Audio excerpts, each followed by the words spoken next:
What is going on, everybody? ZyoniK here, and in today's video we are diving into the Ultra League with a very strong team. If you guys have been keeping track of my other Ultra League teams that I've been running, I love the core of Golisopod and Steelix. These two Pokemon are new to my roster this season, and I am so glad I invested in them. Golisopod, incredibly strong. Steelix, incredibly bulky. Now, my Steelix does have suboptimal IVs, but it was cheap enough for me to power up right now while I work to get a better IV one to invest all the XL candy into in the future. So this one still works just fine, and we are flipping this on its head. My other team I had was Steelix, Golisopod, and Zapdos, and this time I'm going to have Golisopod on the lead and double Steel in the back, so we're going to pair in a Cobalion here as the safe swap. A very strong meta Pokemon in the Ultra League, and with this weekend coming up with the Go Battle weekend, 4x Stardust, 200 battles, all leagues available,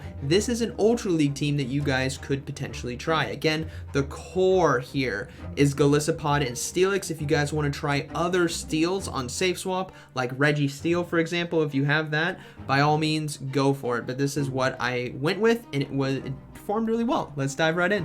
All right, getting into the first battle here, we have Golisopod on the lead versus Kommo-o. This Pokemon's pretty neat. We got Aerial Ace here, which I do like running in the Ultra League for the coverage and the neutral damage to Giratinas, and Tapu Finis as well. Now, we're going to go ahead and no-shield the first Dragon Claw, look to go for the Aerial Ace, and try to see if we can get to a second one in time, as this does do super effective damage, and the opponent decides to no-shield, which is fine. Let's see if we can get to another one right here. We do, and then we're going to try to catch the charge move, hopefully the next Dragon Tail here on Cobalion, or the Dragon Claw, I should say. So we're going to go ahead and swap, but they held the energy. So unfortunately for me, I have to give up a shield. This could be close combat, a very hard-hitting charge move, which it is. And then we draw out a Tapu Fini, which is very ideal. Tapu Fini is one of the best counters to a Steelix, just because of we're doing all resisted damage, right? With Dragon Tail and Breaking Swipe, and Tapu Fini does super effective damage with Water Gun and Surf. So in this matchup here, it's actually very ideal for us to be facing off against this Pokemon. We're going to go ahead and no shield. It is going to be the Surf, and we can get to a Stone Edge now. So this is two that we were able to get to. And why Double Kick paired with Sacred Sword and Stone Edge is just incredibly strong. As you're going to see, they decide to go for another Surf here, but we did get Tapu Fini very, very low. Now, what I want to do is come in with Golisopod and load up on energy, because we're resisting the Water Gun damage. And Shadow Claw does just enough where we can farm down. Now they swap into Kommo-o, so I swap out into Steelix, banking a charge move, I believe, on Golisopod as well. And now let's see what their final Pokemon is going to be. It's going to be a Mandibuzz. Well, that's game over. Unfortunately, Mandibuzz here is not going to be able to do anything. This is how strong and how dominant a Steelix can be, is Dragon Tail and Breaking Swipe. Just wins matchups if you're not doing super effective damage to it. It will outbulk you. It will outpace you. The win is inevitable here in this situation, unfortunately for my opponent. Now, they still do have a Tapu Fini alive in the back, but it is very low, and I'm anticipating them swapping out at some point into it. And when they do, so I'm keeping an eye on my switch clock, I'm going to go ahead and swap into my Golisopod and farm down, and then look to go for an Aerial Ace here against the Mandibuzz to get the final shield. I did have Liquidation, but I didn't know if I had enough energy. Granted, I did do one extra Shadow Claw right there, so I should have had enough. But the Aerial Ace was like the secure charge move, and ultimately it doesn't matter. Mandibuzz isn't going to be able to do anything. I can use my shield on this next Dark Pulse, which is totally fine. This is just going to be a good game. So the opponent decided not to surrender here. I think they're just fighting the good fight, but ultimately it's a losing one. Steelix is just way too bulky. Breaking Swipes, you can't get rid of them unless you swap out. And yeah, the inevitable is coming. This is why I think Steelix is such a dominant presence in this meta, is if you don't account for it, right, on your team, if you don't have the right covers, which they did actually. They had a Kommo-o and a Tapu Fini, both of which do well. Obviously, the Kommo-o has to watch out for the Dragon Tails, but they do have close combat. So, good game. All right, moving to the next one, we have Golisopod here versus Nidoqueen on the lead. So this is one of those matchups where I don't want to stay in too long because Poison Jab and Poison Fang is going to add up, but I'm totally fine with going a Liquidation early to try to get shield pressure or do that super effective damage, which we do see. So that is actually huge for us, and they also decide to go for the Poison Fang right away.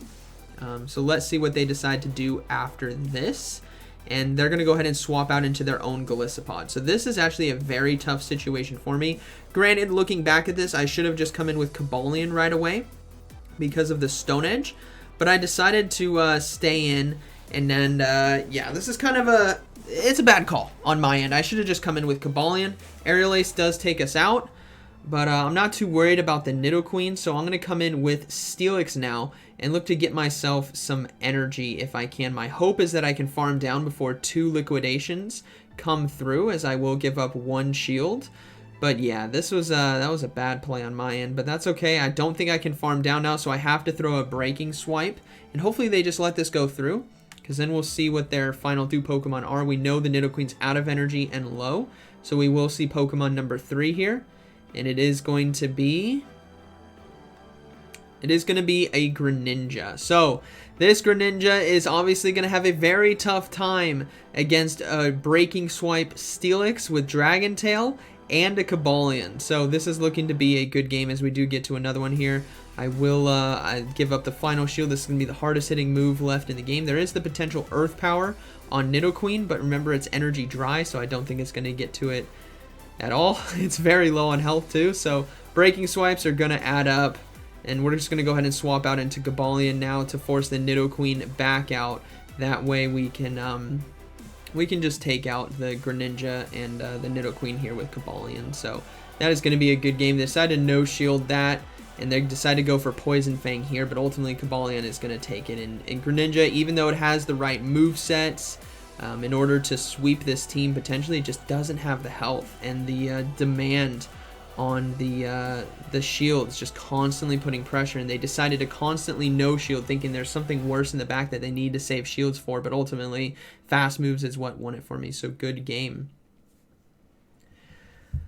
All right, moving into the next one, we have Golisopod versus Swampert. So very positive lead, love to see it, especially with my backline. And we'll have to see how my opponent decides to play this out, as we will go for a liquidation. They do swap into a Cresselia. So Cresselia safe swaps are actually beautiful for us. This allows us to, firstly, we got the defense drop, which is huge, but firstly farm back up and then swap out into Steelix. And now Steelix can just go to town, right? The Cresselia, you really don't need to worry about Grass Knots. They don't do that much damage. Breaking Swipe as well right here is going to lower their damage output. So after this one Breaking Swipe, we're committing to the full farm down on this Steelix so that I have an Earthquake ready to go for Swampert in the back. So we're just going to go ahead and no shield everything right here. Grass Knots, not that much damage. I am totally fine doing a healthy farm down with Dragon Tail. We maintain switch advantage, we keep ourselves loaded energy, we keep even shields against our opponent, so things are looking pretty good. It's just a matter of what Pokemon number 3 is going to be in the back. It could be a Giratina altered, so we need to be careful about that. So we're going to go ahead and just let this Grass Knot go through, and then we will see the Swampert come back in, and they do have a charge move ready to go, so I need to give up a shield here in order to get a shield from my opponent, because Hydro Cannon would take us out. I will go for the Earthquake as well, hoping that they think I'm going for breaking swipes, but the Earthquake does come through and they do decide to shield, so I actually swap out into Escavalier and they bring in a Registeel at the same time. So my thought process was, if there was a Swampert on the lead, Cresselia, I'm thinking there might be a Giratina altered in the back. That's just, it's been a common trend that I've seen over the years.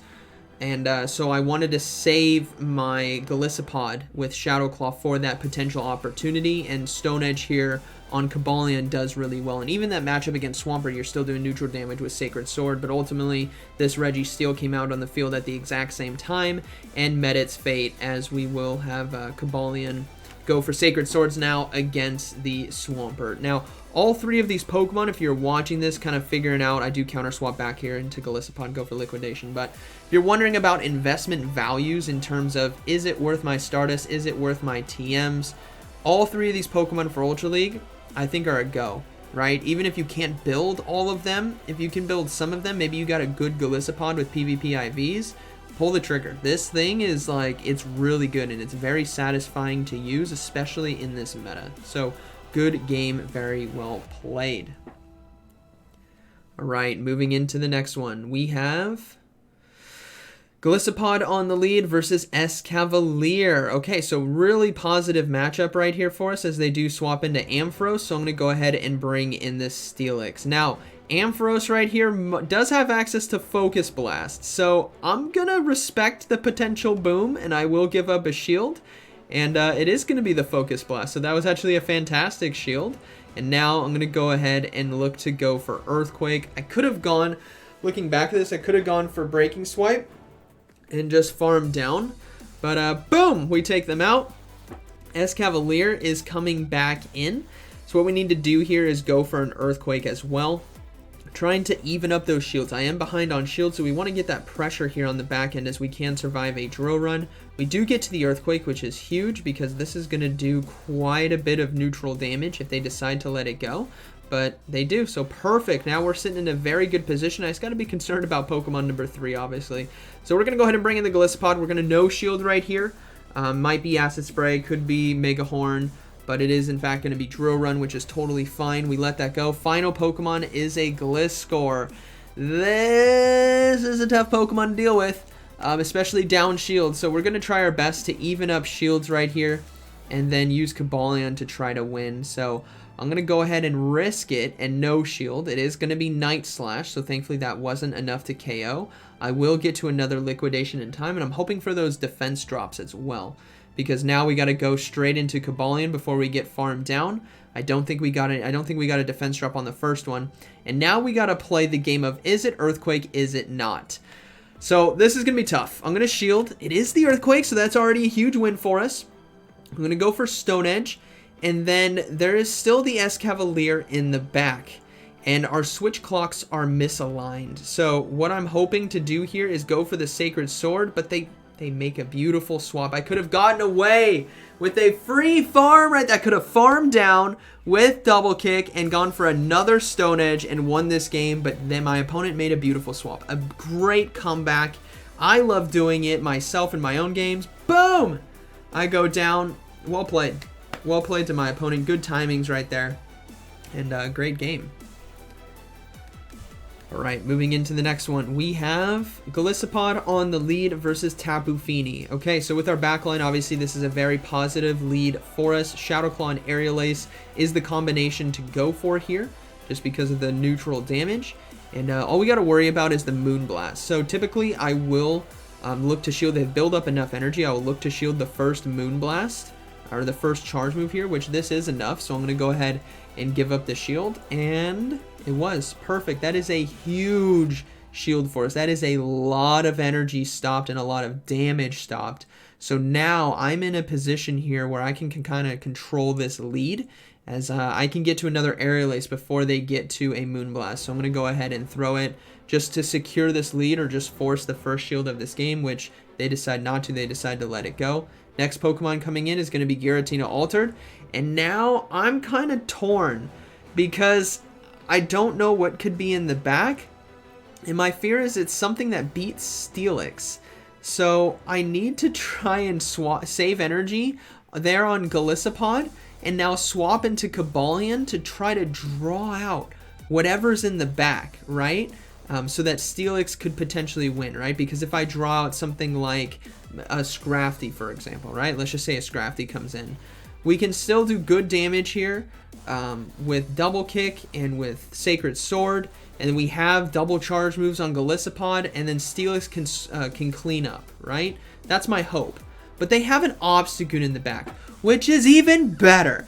So I was worried about a potential neutral matchup situation, but now Cobalion right here is just going to be putting in some work as we do get to another Sacred Sword in time. So saving my Steelix hidden in the back was the right call, because we drew out the Obstagoon onto the field, which frees up Steelix in the end game, because now Liquidation comes through, Aerial Ace comes through here on Golisopod. We have so much energy that this Obstagoon becomes obsolete, because Steelix can hide safely in the back, but my opponent decided to surrender right there.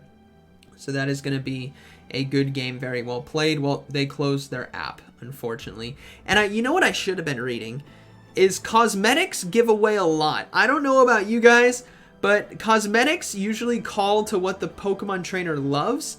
And so I should have been reading Ho-Oh or Obstagoon in the back. If you just go based off of what you see there on the trainer, they got the Ho-Oh wings and they got the Obstagoon gloves. And obviously Obstagoon was on the field, so I had a 50-50 shot right there, both of which do well against Steelix. So ultimately it was the right play, right? If we consider, maybe that was subconscious from doing this battle. I was just kind of team reading based on the cosmetics. Oh man, good game. Alright, moving into the next one. Might have been the final one. No, we got another one here. I think this might be the final one. We got a Skuntank here on the lead. So, kind of tough lead. We're going to go ahead and swap out right away into Cobalion, get ahead on energy. We do draw out a Virizion, which is perfect. Drawing out Virizions is the most ideal thing, or Tapu Finis. Both of those are ideal because they're the hardest counters to Steelix that you are most commonly going to see. So we're just going to play to that. We're going to look to try to see if we can get 2 more Sacred Swords thrown, because then we will force a shield here against our opponent, and they might get a bit greedy thinking they can farm down. So we do get to a second one, and now we're going to be able to get to the third, and it was CMP tie, which is perfect. My shiny bad IV over there with 15 attack is able to win, and they let it go! I took Switch with a Cobalion, and we go for the Sacred Sword here. I thought for sure I was getting the shield there, but we took Switch, which is beautiful, because now Steelix can come in and do what Steelix does best, which is resist poison type moves. I will respect one Flamethrower, but they threw the Crunch, which tells me if they decide to stay in, they have Sludge Bomb, especially if they decide to shield right here. So I'm going to throw the Breaking Swipe. I'm going to no shield anyways, but they decide to no shield. I'm going to let this go. I think it's just another Crunch. I think this might be a Sludge Bomb Skuntank, or maybe they just didn't make it to the Flamethrower in time. Final Pokemon is going to be Jellicent, and that is a wrap. Jellicent, only Pokemon left on the field, which means it cannot clear its debuffs with Breaking Swipe, and it allows Golisopod to win this game, because now Jellicent here has to constantly throw Surfs. It cannot overload on energy, and my Steelix as well is going to be able to get to this next Breaking Swipe, as it should be able to survive this Surf. It's going to be very close, but we just let this go, and we do survive. We get 2 Breaking Swipes down. Remember, Jellicent, last Pokemon on the field, so it's double debuffed right now. And now we come in with Golisopod with Shadow Claw, and that is going to be a good game. I am no shielding the first charge move no matter what, because their only win con is a shield on a Surf, double Shadow Ball. And they do throw the Surf there, so that's fine. I'm going to be able to farm down. They do decide to surrender, so that is going to be... I don't even think 2 Shadow Balls would have been enough there anyway, so good game, very well played. Moving into the final one. Skeledirge. This is a dangerous one. Skeledirge, I am so jealous. I need to get this Pokemon as soon as possible. But what we're going to look to do here is go for Liquidation. Now, this is obviously a back and forth for both of us, as we can do super effective damage to each other, or not super, they can't do super effective to me. They just hit like a truck, let's just be honest. Now they swap out into their own Golisopod, so I once again am just making this, I don't know why, enemy Golisopod's making me like stutter. I just need to come in with Cobalion, but I don't. I try to catch the charge move here on Cobalion, which I do now, but I should have just come in right away. So that's kind of a misplay on my end, but that's okay. Liquidation not going to be enough to really put pressure down on us. So I'm going to go ahead and overload on energy as well, as I know I can survive this next one. And then we should be able to have a good amount of energy here on the back end, where I might be able to get to another Stone Edge versus the Skeledirge, but the opponent decides to shield, and I don't go for Sacred Sword. I don't know what I was doing right there. I'm really messing up this game. So now I gotta come in with Golisopod and try my best to farm down and hope that I can get the farm down, but this... Oh, man. I'm messing up, man. Golisopod's got me checkmate this series today, as they do have another Aerial Ace. And this is why I love this Pokemon, right? It's just so strong. It's so tough to deal with, especially as a safe swap. So we do get the farm down. I have like no health remaining, but there's actually a Poliwrath in the back, and that is going to be a good game because Poliwrath here is just going to do so much damage to me, and there's still the Skeledirge to deal with. So they did have double anti-fighter to an extent in the back, or not anti-fighter, anti-steel in the back. Well, the anti-fighter, anti-steel, Poliwrath, and Golisopod. Boom! I always get my booms though. Actually, no, we almost boomed it. And Poliwrath gonna come back in and farm us down. Now I think I have 2 Aerial Aces, but I don't. I only have 1, and they did do 1 fast move there. So that's gonna be a good game. So I royally messed that one up. Good game to my opponent, but just goes to show Golisopod can be a force to be reckoned with. So overall, this team was pretty strong. I had a lot of fun with it. The core of Golisopod and Steelix is very, very good. And like I've said before, I had a video with Zapdos paired with Golisopod and Steelix, and then this one, it's a Cobalion. So it's a different dynamic, but a similar core. So hope you guys enjoyed today's video. Best of luck this weekend if you're watching this over Go Battle Weekend. Hope you're having fun. There's a lot of resources to be had. And like always, thanks for watching. I'll see you in the next one.